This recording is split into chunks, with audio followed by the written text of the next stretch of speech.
ਸਿੱਧੂ ਸਾਹਿਬ ਨੇ ਲਿਖਿਆ ਹੈ, ਅੱਖੀ ਬਾਝੋਂ ਵੇਖਣਾ ਵਿਣ ਕੰਨਾਂ ਸੁਣਨਾ, ਪੈਰਾਂ ਬਾਝੋਂ ਚੱਲਣਾ ਵਿਣ ਹੱਥਾਂ ਕਰਨਾ, ਜੀਭੈ ਬਾਝੋਂ ਬੋਲਣਾ ਇਉਂ ਜੀਵਤ ਮਰਣਾ, ਨਾਨਕ ਹੁਕਮ ਪਛਾਣ ਕੇ ਤੋ ਖਸਮੇ ਮਿਲਣਾ। ਥੱਲੇ ਲਿਖਿਆ ਹੋਇਆ ਹੈ, ਬਾਬਾ ਜੀ ਕਿਰਪਾ ਕਰੋ ਜੀ।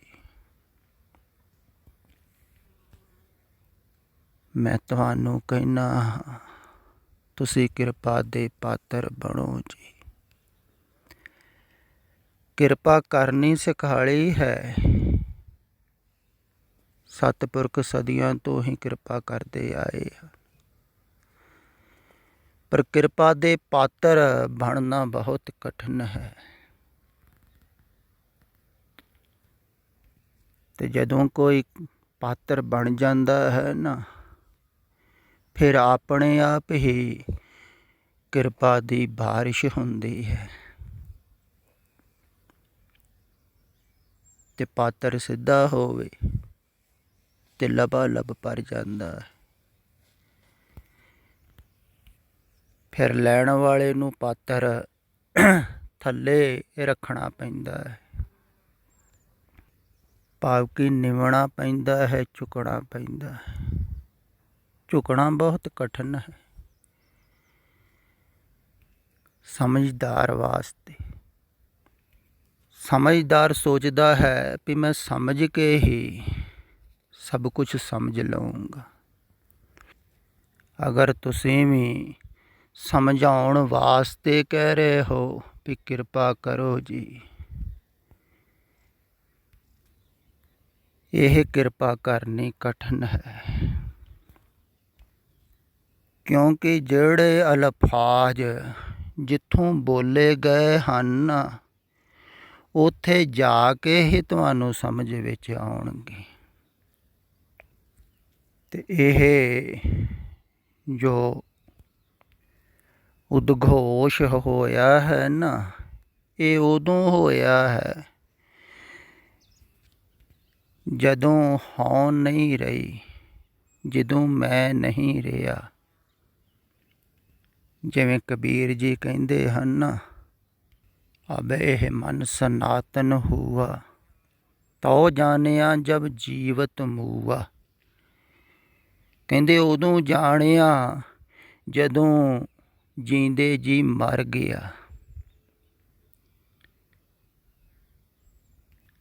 ਸਨਾਤਨ ਮਨ ਦੇ ਵਿੱਚ ਪਹੁੰਚ ਗਿਆ। ਜਿਹੜਾ ਸੰਸਾਰ ਤੋਂ ਮਨ ਮਿਲਿਆ ਹੋਇਆ ਸੀ ਉਹ ਮਰ ਗਿਆ। ਸੰਸਾਰ ਦੀ ਵਿਚਾਰਧਾਰਾ ਤੋਂ ਮਨ ਪੈਦਾ ਹੋਇਆ ਸੀ ਉਹ ਮਰ ਗਿਆ, ਉਹ ਹੀ ਮਰਦਾ ਹੈ। ਤੇ ਜਦੋਂ ਉਹ ਮਰਿਆ ਉਦੋਂ ਮੈਂ ਵੀ ਮਰ ਗਈ, ਕਿਉਂਕਿ ਮੈਂ ਵੀ ਸੰਸਾਰ ਦੀ ਵਿਚਾਰਧਾਰਾ ਤੋਂ ਹੀ ਪੈਦਾ ਹੁੰਦੀ।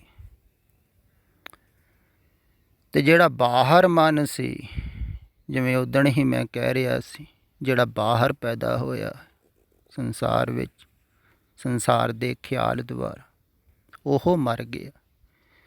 ਤਉ ਜਾਣਿਆ ਜਬ ਜੀਵਤ ਮੁਆ, ਜਦੋਂ ਸੰਸਾਰ ਵੱਲੋਂ ਜੀਂਦੇ ਜੀ ਮਰ ਗਿਆ ਨਾ, ਫਿਰ ਮੈਂ ਜਾਣਿਆ। ਕੀ ਜਾਣਿਆ?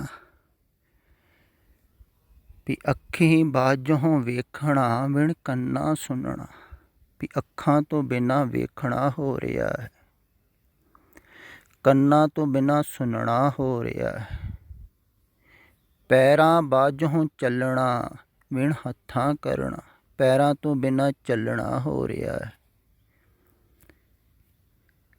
ਬਿਨਾਂ ਹੱਥਾਂ ਤੋਂ ਕਰਨਾ ਹੋ ਰਿਹਾ ਹੈ, ਜੀਭੇ ਬਾਝੋਂ ਬੋਲਣਾ,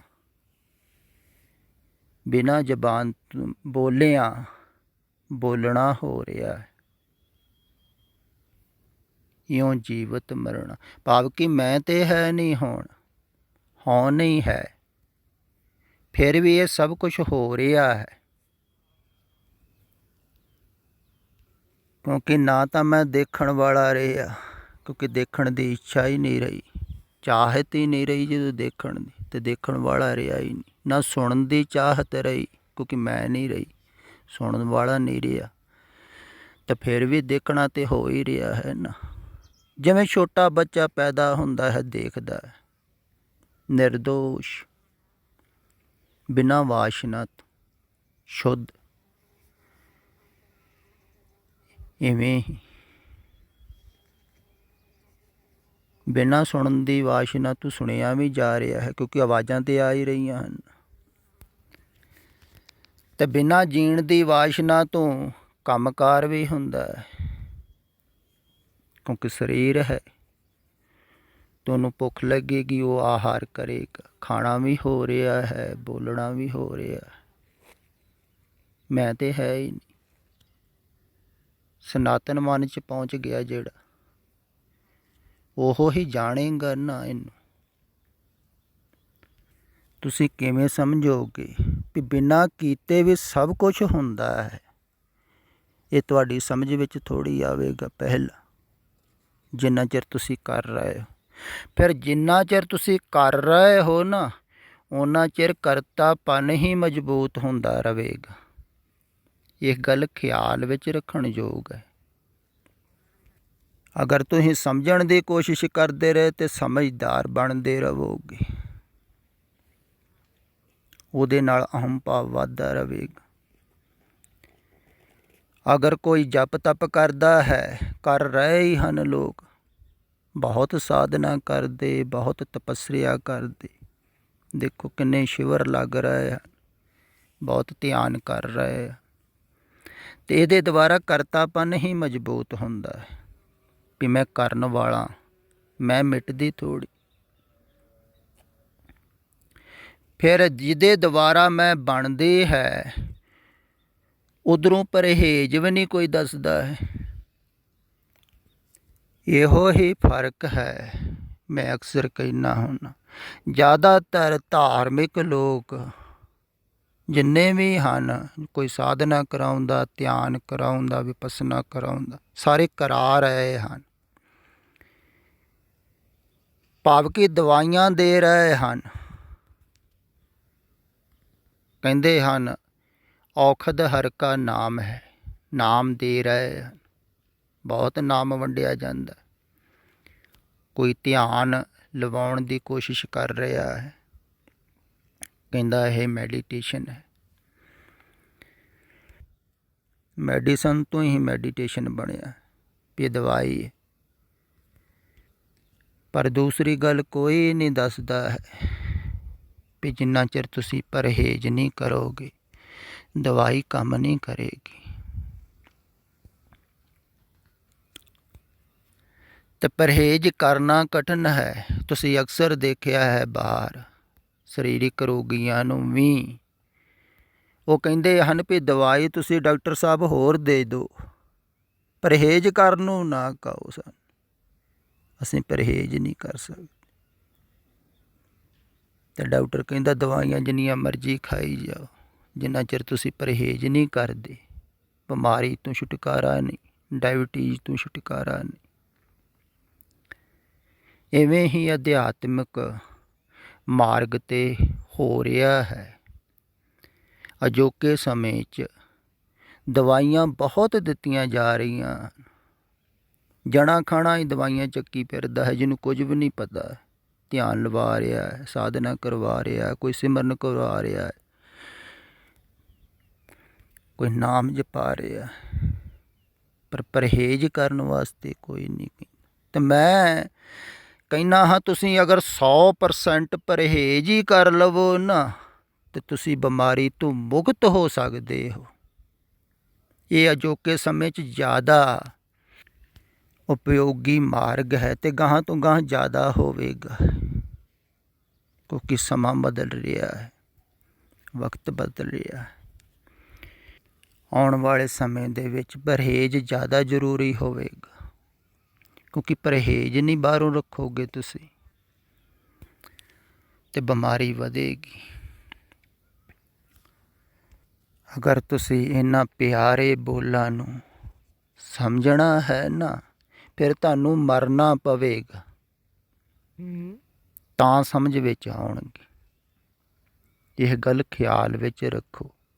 ਮੈਂ ਅਕਸਰ ਕਹਿੰਦਾ ਹੁੰਦਾ ਵੀ ਜਿਹੜੀ ਗੱਲ ਜਿੱਥੋਂ ਕਹੀ ਗਈ ਹੈ ਉੱਥੇ ਜਾ ਕੇ ਹੀ ਸਮਝ ਵਿੱਚ ਆਵੇਗੀ। ਤਾਂ ਮਰਨ ਦੀ ਵਿਧੀ ਮੈਂ ਤੁਹਾਨੂੰ ਰੋਜ਼ ਹੀ ਦੱਸ ਰਿਹਾ ਵੀ ਤੁਸੀਂ ਵੀ ਬਿਨਾਂ ਅੱਖਾਂ ਦੇ ਦੇਖਣਾ ਕੈਸਾ ਹੁੰਦਾ ਹੈ, ਬਿਨਾਂ ਕੰਨਾਂ ਦੇ ਸੁਣਨਾ ਕੈਸਾ ਹੁੰਦਾ ਹੈ, ਜੀਭ ਤੋਂ ਬਿਨਾਂ ਬੋਲਣਾ ਕੈਸਾ ਹੁੰਦਾ ਹੈ, ਇਹ ਤੁਸੀਂ ਜਾਣ ਸਕੋ। ਹੁਣ ਤੁਸੀਂ ਕਰਤਾਪਨ ਦੇ ਸੰਸਾਰ ਵਿੱਚ ਫਸੇ ਹੋਏ ਹੋ। ਉੱਥੇ ਕਿਹਾ ਜਾਂਦਾ ਹੈ ਕਰੋਗੇ ਤਾਂ ਹੀ ਸਭ ਕੁਝ ਮਿਲੇਗਾ।